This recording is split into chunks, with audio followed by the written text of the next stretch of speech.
ظبط يومك بتوليفه قهوه مش هتنساها في حياتك. حط لها 50 جرام من البن الحبشي هيخلي ريحه القهوه حلوه، 50 جرام من البن البرازيلي هيخلوا طعمها حلو وفي نفس الوقت هيخليها كريمي جدا.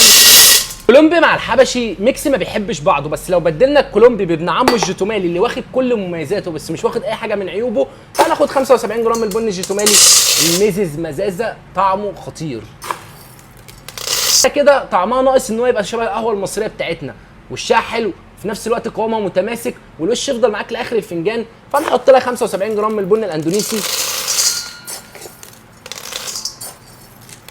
عمر مصر مميزه جدا في تحويجات القهوه بتاعتها، فانا اقول لك على التحويجه بتاعتنا: 10 جرام من الحبهان، عودين من القرنفل بيخلوا ريحه القهوه حلوه، شويه ورد برضو بيخلوها ريحتها حلوه، واحده من جوز الطيب، ولو مش عايز تضيف جوز الطيب والله العظيم ما تضيفهاش. كده بتصحى بدري، فلو انت بتصحى بدري او عندك امتحانات خد لها عودين من الجينسنج هيدوك طاقه وباور وهيروقوا عليك يا زميلي. قلب كلامك